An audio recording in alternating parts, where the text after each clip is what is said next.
Welcome to Issues and Answers with Diane Kinderwater. Issues and Answers is presented as a public service to inform, educate, and better the lives of New Mexicans. And now, Issues and Answers with your host, Diane Kinderwater. Welcome to the program. I'm Diane Kinderwater, and we know by now, we hope you know by now, we've done a number of shows on candidates running for mayor. The city of Albuquerque is having an election in November 4th, and the seat of mayor is up, as well as a number of city council seats, as well as the school district has some seats open. And we've extended our invitation to the candidates for city council as well as candidates for mayor, and those who've accepted our invitation are being introduced to you on this program on Issues and Answers. And we thank KCHF TV for giving a whole half hour to these candidates. It's not just an interview there or interview here, but it's a whole half hour so you can get to know them. And today we're going to introduce you to Patrick Sais. He is retired, a small business owner in New Mexico. He was born and raised in Albuquerque, and he's going to tell us why he is running for mayor. So please stay with us as we introduce you to Patrick Sais right after this. Patrick Sais is my guest today on Issues and Answers. We're going to introduce you to him. He's running for mayor. He ran before in 2021. He also ran for a House seat in his district in 2022 and 2024. He is a small business owner, retired, and he retired as a truck driver, school bus driver, and he's born and raised in Albuquerque and earned his political science degree from the University of New Mexico. Welcome to the program, and thank you for running for mayor. Patrick Sais. Thank you for having me. At this point, you won't be on the ballot, but you will be a write-in candidate. That means people can probably write in any candidate's name if they want, but if they put Patrick Sais in, it will actually count. Incorrect. I will be on the ballot. I still had to get the 3,000 signatures to be on it. There's only one other candidate that can be on it, but I think the number is you don't have a chance of being on it. But will your name, Patrick Sais, be on there, or will it be, people will be able to... No, they're going to know my name, and they're going to put my name down. Right, so it's a write-in candidate. Write-in candidate. So it won't be on the ballot, but they can write it in, and they have to count it then. I think that's the difference. Well, it'll be on the ballot. It's a blank space, because if I don't get the 3,000 to turn it in September, I do have it now, but if I don't turn it in September 1st and declared I was going to be a write-in candidate, then I would not be able, nobody would be able to go write-in. Correct. It's not a... They won't count. Well, they could write it in, but it just won't count. It won't count. Right, now it'll count. If you Now get the it's going to count, and now I'll become mayor of Albuquerque. And why do you want to become mayor of Albuquerque, Patrick Sais? Well, I lived here all my life, okay? The way it's grown, I've seen it grow. I remember on Unser ended it, and that was it. That was going up Central, Unser ended it. It was all Mesa, and there's been a big boom in development. Here's the problem. Under this new administration, we have failed deeply in every aspect. You see homeless population increasing. At one time, the mayor bragged about it, and that was in 2021. I don't know if he's bragging now, but he's trying to put them in tents. Come on, you can't do that. These are human beings, and they need a hand up, not a hand out, and not feeling sorry for them, but a way of moving forward. But the city taxpayers are paying a lot of money into homeless programs, Patrick Sais. I mean, right now, a lot of my checks, my monies, my taxes are going to that situation. A lot of money. So what's not working? What's not working is all that money is being taxed. Certain organizations get them. Either it's to feed them, to bathe them, and it's different ones. At the end of the day, they're put out on the street. Then they have to go to wherever. What would you do differently? What would you like to see happen, Patrick? Well, there's 2,500 homeless families. I'm talking mom, dad, and kids that cannot be together at a shelter because they separate them. Men can't be with women, so forth, so forth. Those families were put there on the street because of the government shutting down jobs in 2020, from the governor to the mayor. There was no need, but they For the did it. pandemic, Yeah, right? there was no need. Painful pandemic. We didn't know what was going on, but there was no need. It's shown now in records that there wasn't. So anyways, those people became homeless, and the government put them there because there was no jobs. They left them there. These people are now working, and all they need is that hand up to get them a deposit or first month's rent to get them moving forward. That'll also happen with individuals and couples that were affected But there are by it. programs for housing that we already have. But those housings don't work. If you're talking about the gateway to hell, the mayor said it was going to open in November of 2021 when we were running. It didn't even open. It's still not even open fully to this date. A lot of money was wasted. The way this administration wastes money is just outrageous. We need to put better programs, get these people off the street, and let's treat them like human beings. It's not, other candidates want to put them on a bus and ship them out. You can't do that, it's human rights. Sounds good, makes people say, oh, yay. But it doesn't work at the end of the day. You created or launched or founded the Albuquerque Youth Empowerment Program, providing mentorship and resources to local youth. And I think throughout your career, you've worked with disadvantaged youth and youth facing substance abuse and things like that throughout the city. Well, but that all started when my son was in football, okay? I became a football coach, and I would see these kids wanting to play, but also the gangs were trying to pull them in.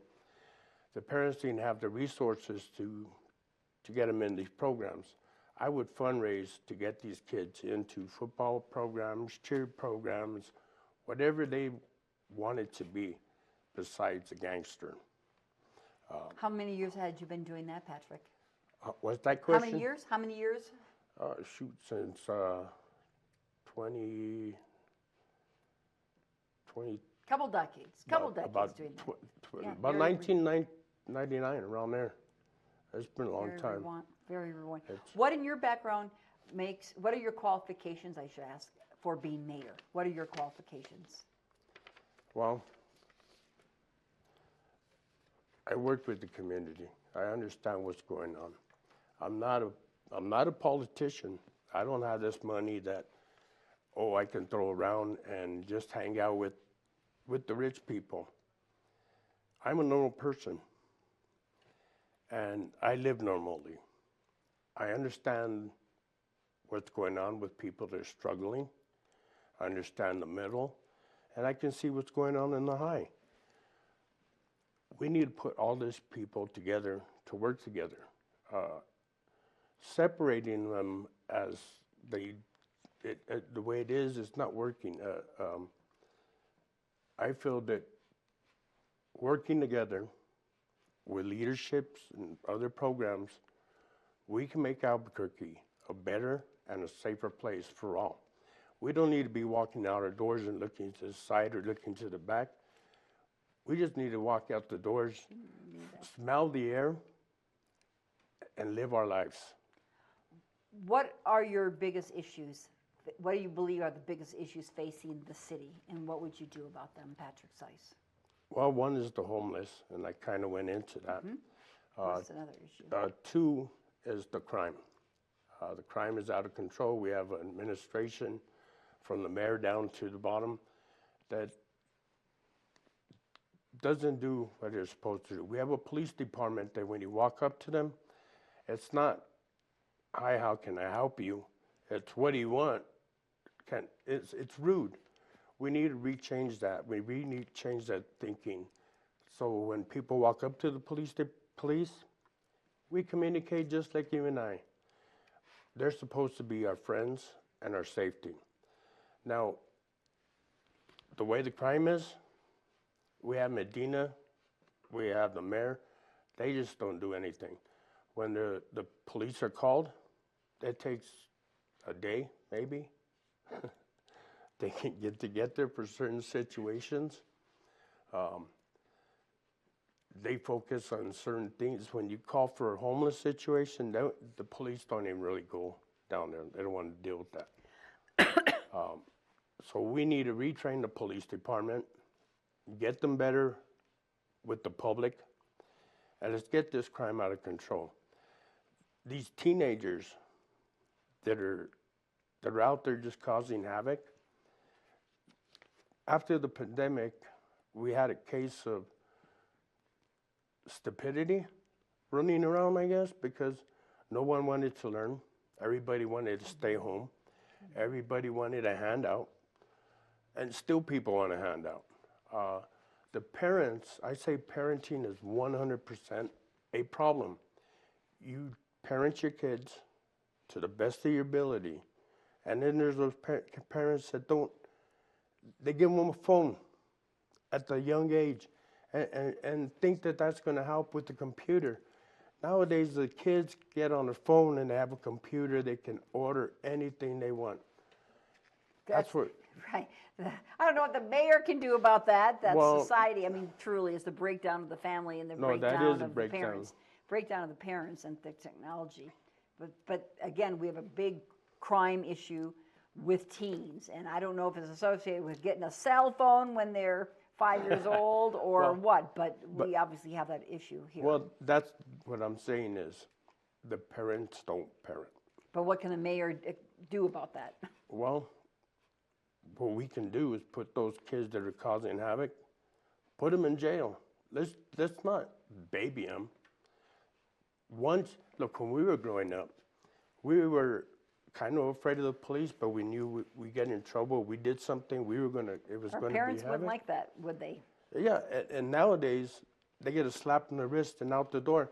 Let's keep them in jail. Let's teach them that they cannot do stuff like that. Period. It's tough.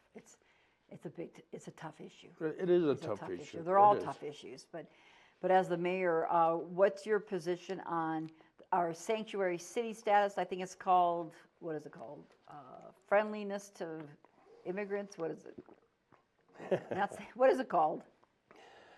Sanctuary city. Right. It's the same difference. Nah, that's another word. But anyways. No, I know. I understand. It's I can't. It's at the tip of my tongue, but I understand what you're saying. No, I don't believe in sanctuary cities. But sanctuary cities. Immigrant friendly. Yeah, immigrant friendly. That's what it is. No, I don't believe in it because it caused havoc. You see, these people come over from a different country. They use our resources. When American people, disabled people, and veterans are on the street struggling to get that, and they come in, they get food stamps and money and housing and a phone and 500 or 600, and they're all right. While American people are struggling, sanctuary cities, no. You come into this city, you break the law. I don't care what country you're from. You broke the law. You're in America. You follow the law. You get put in jail just like everybody else. Nobody's better than anybody else. Sanctuary city's out. What are your feelings regarding rent control? I read online. I know housing is a problem, but you were saying that you would like to see some kind of a control of what owners are able to charge their renters.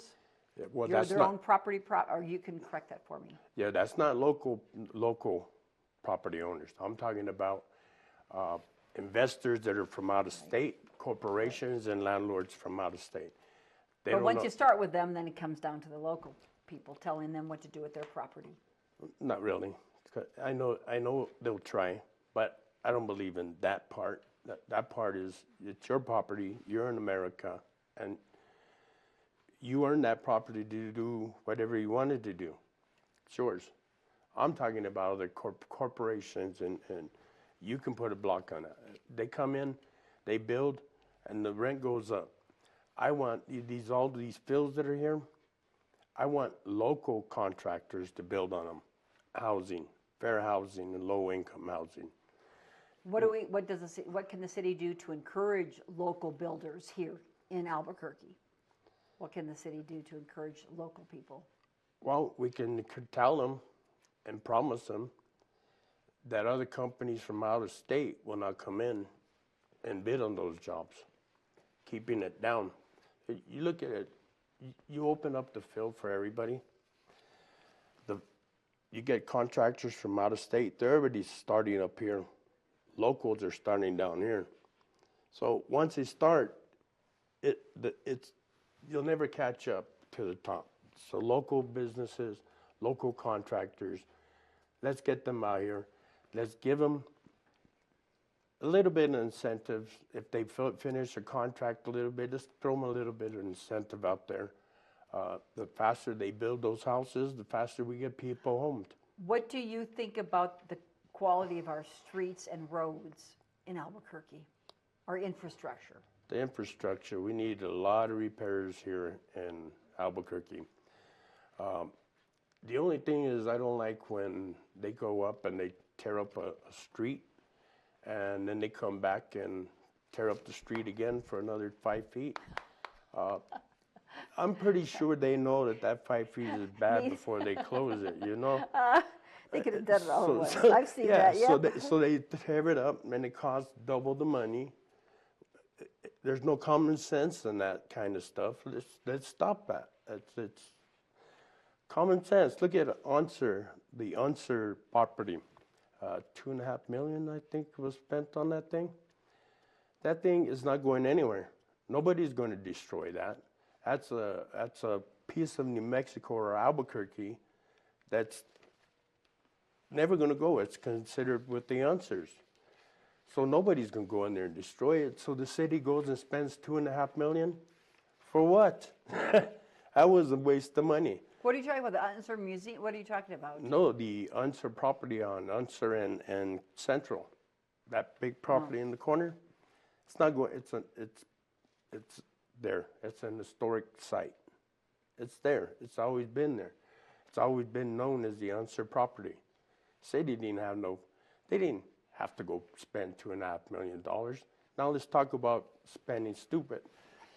You just brought up about somewhere up in the hill, the Welcome Center. Well, they spent all those millions of dollars for a Welcome Center that is still not open. And now they want to bring that little shop that's on Central the police use to bring it up there to open a sandwich shop. Now you tell me they're going to spend all that money to bring it up there to a place that hasn't even been open. That's been, I think, given or sold to some other people. I don't even think the city owns it no more. In the trash department, there's a building there that's how it's supposed to be for the employees to do stuff. It's all filled with material. That's a waste of. I like that, spending stupid. Spending stupid. Well, you've seen it. You've been here. You've seen it. What is your pledge to oppose any and all city tax increases while you're in office? City and state? Or city. Will you pledge to oppose any and all city tax increases and fees? Well, I think your tax increases, if small businesses and stuff, they're taking a hit. Okay, and they're paying taxes to the city for what? It's supposed to be kind of a security. You pay your taxes and we're going to help you out. But where's the help out? You know, if I become mayor, and I will help these small businesses. If they have to rent security to protect their property, they won't be paying taxes. We'll be paying them to help them because we're not doing our job. Right. Right now, these small businesses and big businesses are having to hire their own security. And if they weren't there, I probably wouldn't go to the stores. Yeah. It's too much of a risk. Yeah. Here in Albuquerque. I mean, we are labeled one of the most dangerous small cities of our size in the nation. How do you feel about that, Patrick Sais? Well, that ranking came out, I think, the other day. It was the #1 ranking, and we've been floating back and forth with Chicago and a few other states, but now we're officially #1 in crime. That's ridiculous. That shows the mayor has no control of his city. What would you do to reduce crime as mayor? Well, we're not going to play around. You do the crime, you do the time.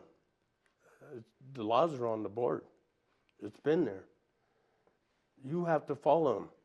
We have to follow them as a society. So what gives you the right to break them? You break them, you do the time, you're going to do, you're going to be in there. This revolving door is going to stop.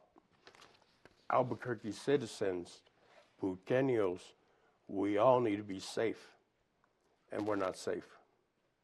What are people telling you, Patrick Sais, on the street? What are voters telling you? What are your neighbors telling you? What are people at your different forums telling you about Albuquerque and what they want? Well, they're telling me that Albuquerque is falling apart under Timmy Little Keller. They don't like the way Keller has been running the city. And I'm not just saying that to be mean, okay? We're at the farmer's market getting signatures, and people are walking up to the gentleman, and I don't think that's cool. They're cussing him out and telling him he's the worst mayor ever and this and that. And then they would come and sign my paper, but they believe that he's one of the worst mayors that we've had in Albuquerque's history. They believe the police department is failing us totally. They believe that the city hall and they're not informed with the people. They're informed with the rich people or people with money, but I can guarantee it that they don't understand the poor people. What part of town do you live in? I live in the west side, off of 114 near the dump, where every night we get a free fireworks show from the guns. They shoot every night up there. It's been a problem constantly for years. They put some, for when people shoot, to figure out where they're at, but that seems not to be working. I don't see any police officers there. I haven't seen any in the whole city. No. I haven't seen any. Not up at the dump, not anywhere. I don't No. see police. We have a few minutes left, Patrick Sais. What would you like to share with viewers about what you would do for the city and why they should vote for you as a write-in candidate? Well, I'm going to bring safety to Albuquerque. I'm going to bring happiness to Albuquerque. I'm going to bring low-income housing and affordable housing in Albuquerque. I'm going to make sure that local contractors get the opportunity to thrive in Albuquerque. Each and every one of us deserve better than what we're getting right now. From the poor to the rich, from the homeless to the none. We all need to work together because we are one. We are human beings. And the struggle is real. But if we work together, I can guarantee that we, not I always don't say I, because I cannot do it myself. We can do it together. And if we all work together, Albuquerque will become a safer and better place for all. Our children will have better education, hopefully, but they'll be safer. We won't have to worry as much for them going out and getting ran over or shot by a speeder or so forth in our neighborhoods. Those are just some. We can go on and on. I see the time is ticking down to my left. But go to my website, call me up. I'll give you my phone number, 505-584-9075. I'll talk to anybody. I've been talking to anybody. You want to say your number again? 505-584-9075. 888-400-7475. My website is Sais, S-A-I-S, the number 4.com. It's very simple. You'll check it out. If you can donate, please donate. We're the poorest candidacy in the running because I don't believe in taking money. I believe in talking to people, and that's what I've been doing. All the signatures and all of the thing I've been doing, I've been talking to people individually. These other teams, they hired people. I can guarantee you that each and every one of them they did not reach at least 500 signatures by themselves. I can guarantee that. But you did. I did, and I'm proud of it. It took me a little longer. That's why I'm a write-in candidate. But I believe you people. I've talked to you people. You believe in what I've been saying. And we got a movement. And let's do it. Let's make history from this position. First time ever, we the people can do it from a write-in candidate to the number 1 position. That's Patrick Sais, Patrick Sais. Patrick Sais, write-in candidate, best for Albuquerque. And I appreciate your time here in this interview. Thank you very much. Thank you, Patrick Sais. He's a write-in candidate for mayor. The mayoral race is coming up November 4th, and we do appreciate KCHF TV for bringing you this program and introducing you to the candidates who are running for mayor. We've invited them all. Those who have accepted, they're being introduced to you on the show. I'm Diane Kinderwater. Make it a great week. We'll see you next time. Bye-bye.